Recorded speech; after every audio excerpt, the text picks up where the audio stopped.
औज़ुबिल्लाहिमिनश्शैतानिर्रजीम बिस्मिल्लाहिर्रहमानिर्रहीम। अस्सलाम वालेकुम। Welcome Hasan education institute of health sciences. Voice over your lecturer ma'am Iqra Vyas. Today our topic is haemorrhagic diseases in newborn बोलते हैं नया पैदा होने वाला बच्चा। तो नया पैदा होने वाला जो बच्चा है बाज का तो उसमें हेमोरेजिक मतलब कि जहाँ भी वर्ड हीम आ जाता है तो उसका मतलब होता है ब्लड से रिलेटेड कोई भी कॉम्प्लिकेशंस प्रॉब्लम्स आती हैं तो वो हेमोरेजिक डिजीज होती हैं। बाज़ औक़ात जो बच्चा में पैदा होता है न्यू बॉर्न उसका जो है उसमें विटामिन के की डेफिशिएंसी होती है। ठीक है, विटामिन के ऐसा फैक्टर है जो हमारी ऐसा विटामिन है, ऐसा न्यूट्रिएंट है जो हमारी बॉडी के अंदर ब्लड क्लॉटिंग का काम करता है।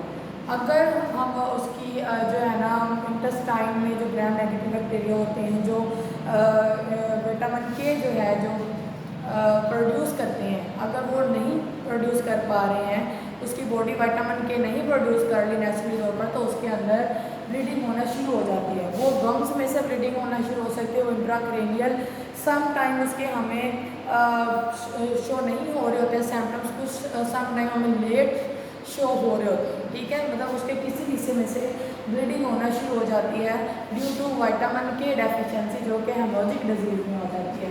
What is haemorrhagic disease? Haemorrhagic disorder of a newborn baby is a bleeding disorder. तो ये क्या है?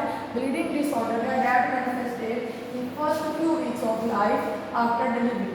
डिलीवरी के कुछ हफ्तों के अंदर ही हमें ये साइन सिम्टम्स नजर आना शुरू हो जाते हैं कि पेशेंट जो बच्चा है उसके कंजक्टिवल हेमरेज होना शुरू हो जाती है, उसके गम्स में से उसके रिप्रोडक्टिव ट्रैक्ट में से जो है ना ब्लीडिंग आना शुरू हो जाती है। तो इसका मतलब ये है कि उसमें विटामिन के वाले जो फैक्टर है वो डेफिशिएंट है, वो है ही नहीं है।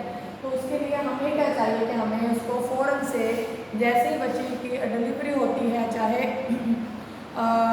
हर बच्चे को बल्कि हमें विटामिन के on the spot at birth जो है ना हमें लगाना चाहिए हेमोरेजिक डिजीज से बचाने के लिए। अब ये डिजीज ड्यू टू विटामिन के डेफिशिएंसी है या ट्रॉमा की वजह से है या क्लोटिंग फैक्टर उसका फेल है उसकी वजह से हो सकता है।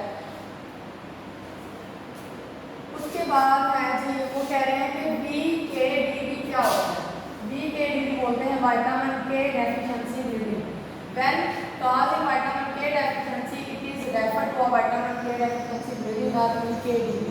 जहाँ वर्ड BKDB आ जाएगा तो आपको उसको अंडरस्टैंड करना चाहिए, इसको समझना चाहिए कि ये किस चीज़ के बारे में पूछ रहे हैं। ये vitamin K deficiency bleeding disorders है। अब इसके कुछ प्रूफ्स हैं, मतलब कि अर्ली एज में जाके ब्लीडिंग होना वो occurs with in first 24 hours. ठीक है, मतलब कि जैसे ही बर्थ हुई 24 घंटे के अंदर अंदर अगर उसको ब्लीडिंग होती है तो वो कहलाएगी अर्ली। उसके बाद classical 1 week of neonatal life, एक हफ्ते के बाद जो है हमें उसकी शो होती है लेट 8 डेज आपको 6 to 12 तो उसको बोलेंगे लेट जो है डेफिशिएंसी ऑफ विटामिन के। उसके बाद पैथोफिजियोलॉजी क्या है, मतलब कि विटामिन के को कितने ग्रुप्स में डिवाइड किया गया है। विटामिन के 1 होता है, विटामिन K2 होता है। K1 में क्या होता है? फाइलोक्विनिन है, विटामिन K2 में मेलाटोनिन। अब फाइलोक्विनिन कौन सा होता है? अगर तो ये विटामिन के जो हमें मिलता है ग्रीन लीफी वेजिटेबल से। ठीक है, अगर इसकी डेफिशिएंसी है तो अगर मदर ने प्रेग्नेंट वुमन ने green leafy vegetables iron folic acid नहीं लिया है तो उसकी डेफिशिएंसी बच्चे को भी होती है। ठीक है, और मेलाटोनिन वो है जो हमारे इंटेस्टाइन के अंदर ग्राम नेगेटिव बैक्टीरिया होते हैं, वो विटामिन के प्रोड्यूस करते हैं नेचुरली तौर पर।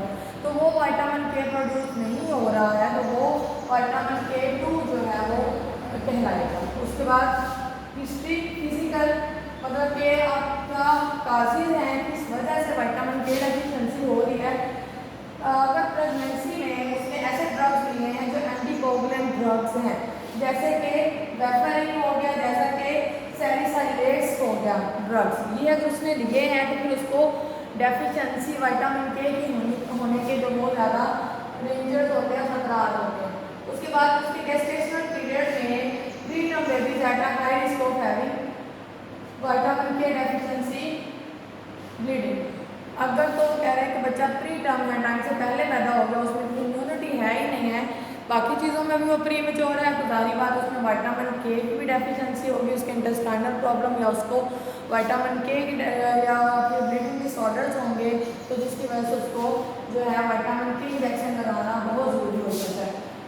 अगर तो बच्चा ब्रेस्ट फीडिंग की बजाय बॉटल फीडिंग पर है तो उसमें इम्यूनिटी नहीं है, क्योंकि विटामिन के पहले ही कम है, तो बॉटल फीडिंग की वजह से उसको इम्यूनिटी नहीं आएगी, तो फिर उसकी डेफिशिएंसी मज़ीद इनहेंस होती जाएंगी।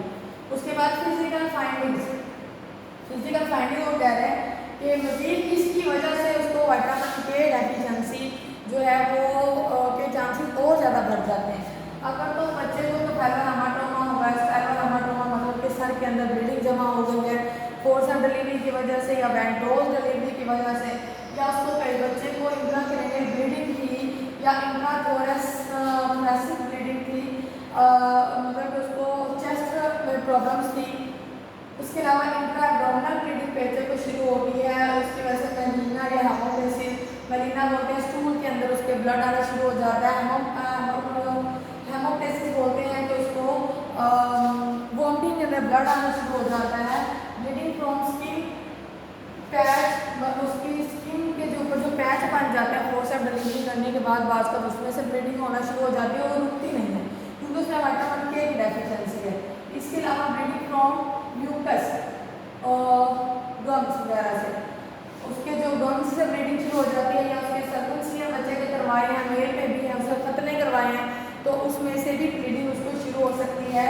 Umbilical stunt after cutting umbilical cord at birth, तो अगर उसके अम्बिलिकल कोड हमने कट किया तो उसमें से ब्लीडिंग नहीं रुक रही है, वही जा रही है, तो इसका मतलब उसको विटामिन के की डेफिशिएंसी है।